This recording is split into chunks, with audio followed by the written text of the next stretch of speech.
Back to the Independent Investor Channel. So good to be with you guys, rolling out the taxable brokerage review for you guys. Couple strategic things to note in this portfolio. Number one, a goal of dividend income. This is about 65-35 portfolio right now, 65 in equities, 35 to cash. I really want to be prepared to take advantage of some downturn if in fact we do get that. But this was a newly established portfolio here in 2020 for me. So we're going to conduct the review and I'm going to declare all of the holdings to you. This account has went over $100,000 here just recently. So super excited about that. And hopefully you guys enjoy the transparency that we're rolling out on the channel. So with that, I'm going to kick you into the account and we're going to conduct the review. All right, so I thought it'd be a fun opportunity to come in and do a review of the taxable joint brokerage account. And this is one that has been incepted over this year, 2020. This is a very, very new account. There's been a lot of trading activity within this account. That's totally fine. I've got cash put aside for the tax implication in there, but I thought it would be fun to roll out where this thing has kind of settled out. This is an example of where I kind of want this account. There may be a couple more holdings that I add to this account, but for what strategically I have set up in this account, this is exactly what I want. And this account, you can see here, this $2,000 bill is going to be pushed over to M1 Finance. So this account was at 102, so this keeps me up above 100,000 in this account. There's a pretty good cash amount in here. You can see right at the top at just over 36,000 in the account. So pretty awesome. Got a good cash buffer as the markets run up a little bit in here, but really nice to hold these and broaden the portfolio in such a manner that allows me a little bit more strategic opportunity if the market does in fact correct back.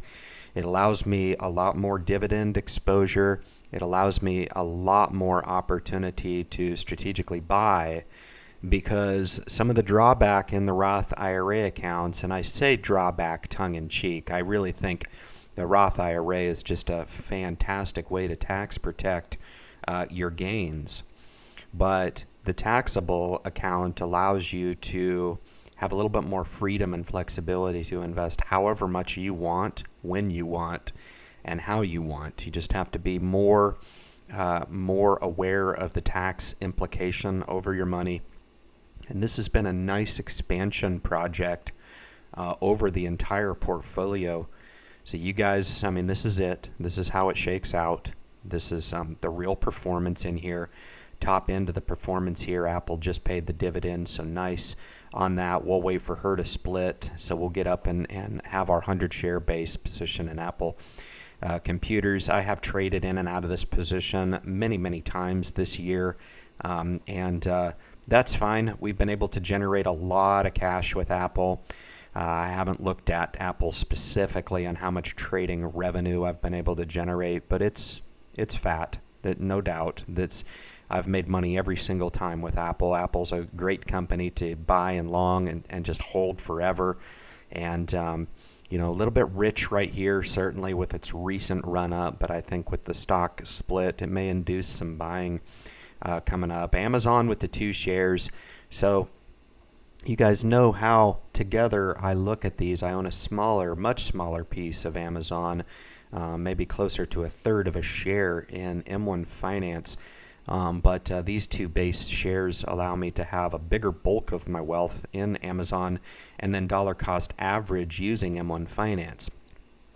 My strategic long-term goal there is to eventually absorb M1 Finance into this brokerage account. So eventually, when I'm satisfied with the performance in the M1 Finance account, we'll end up absorbing that and consolidating the accounts and bringing at least that taxable brokerage into this taxable brokerage, and those shares will be absorbed in this base position. So it allows me to own them long here in this account and then use the power of M1 Finance to dollar cost average the name. So just a cool way of investing, and it makes perfect sense for me.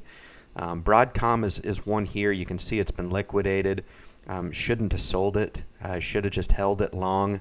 I was up significantly in the position, but should have kept that position. I'm a little kicking myself there on that, and that's fine. I'm evolving as an investor just like anybody, but come to do that again, I would have just held the position. That's a really good company, trading at a fairly rich multiple here, and I just think chips have run up nicely.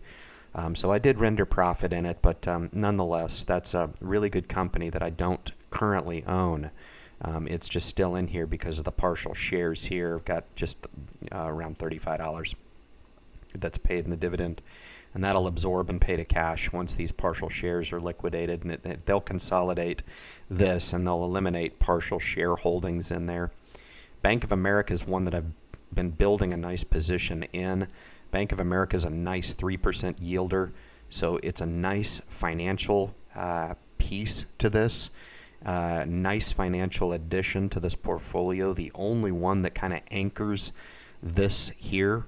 If I was going to add another financial, it would be either PNC Bank or Blackstone Group or BlackRock. Those are the three that I'm currently looking at, but Bank of America right now is the lone financial here in the brokerage. Next is Bristol Myers Squibb, ticker BMY. It's done quite well here. This is an easy position to hold long in. Some pretty good healthcare exposure, as you can see here. Heavily weighted to the defense and healthcare sectors, along with a nice spackling of some spec and some telecom. We'll get to that for sure. But CVS, the next healthcare name in the group, a nice base 50 share position. Down just a touch, we're fine. That's a nice 3% yielder as well. Duke Energy has just been kind of holding true here in the low 80s, and nice big position in that. That's a nice dividend yielder that can be owned for the long term, and one of the two regulated utilities that I own exclusively as single stock in this, with Southern Company being the other. It just fits really well. It's not sleepy money that I don't want to have in my Roth. It's companies that are easy to own long, so it makes sense in the taxable brokerage to actually carry these regulated utilities and not tie up a bulk of my money within the Roth IRAs. Qualified dividends nonetheless, and we'll own these long. I can't wait to get these up to long positions, and I can add to these at any time. So it's really nice. I think I've added to my 100 share position, added 25 shares. And so it gives me that freedom to add to the name whenever I want. And it being down a little bit here, 7%, I wouldn't hesitate a second in going ahead and adding another little bulk of position in Duke Energy here as it's come off where I initially bought it. So next is General Dynamics, ticker symbol GD. Awesome dividend payer in the defense space. One of the three defense names that I own: General Dynamics, Lockheed Martin, so really glad to own that, along with Raytheon Technologies. But Raytheon has been moved into the Roth as well, so we own just a spackling of exposure here in both GD and Lockheed Martin here, and we can continue to add to those long term. These are companies that I don't mind owning for a lifetime. IBM is a partial. We'll wait for that to liquidate out. That's been moved into the Roth. It's did its job. Medtronic here, also in healthcare. One of those names that I absolutely wanted to grab sub 100, and I did. I was glad I did. And one of those great companies. I believe it's knocking on, there's at least an aristocrat. It may be closer to more of a dividend king than anything. Medtronic's been around a long time, and kind of a fly under the radar type of name for a lot of dividend growth investors. But Medtronic is a fantastic company. Next is Microsoft. Nice big position at 25 here to anchor the technology space. Philip Morris has been rotated in. RTX has been rotated into the Roths. So those will consolidate down a little bit. Southern Company I've already mentioned. Here, nice big position in Southern Company, nice big dividend payer. and then AT&T here with AT&T in here with the telecom communication exposure in the taxable, and then Verizon being the telecom exposure in one of the Roths, and then Walt Disney Company being the other. So you can see how I strategically spread these good sector exposure names across the portfolio, and it gives me a good diversified base, at least from a single stock perspective, in each of the accounts. And then finally, we went ahead and added 2 shares of spec in Tesla here at the bottom, just over 3,000. And this would be cool. You'll see that I own Tesla strategically in a couple spots. So I own it in M1 Finance, so I can dollar cost average the name. Tesla I own here in the taxable, 2 shares. That'll split at the end of this month, pushing this up to 10 share position. And then, as I'll disclose in future videos, I also own Tesla as well in the Roth, small position relatively speaking, and hopefully we can own that long and capture some of that appreciation as Tesla is building out their infrastructure to provide product in very exciting times. But nonetheless, that rounds out the portfolio review here, guys, for the taxable brokerage. And I hope you enjoyed the transparency, and we'll kick you back to YouTube to conclude the video. All right, guys, so we've come out of the taxable brokerage account. This is was a lot of fun to conduct the review. Hopefully you guys enjoy, get some portfolio ideas, see what's possible in investing. That's the only reason why I roll these videos out for you guys, showing you how I've built up from nothing at a starting place on a blue-collar salary, and I've really grown some portfolios to some sizable wealth.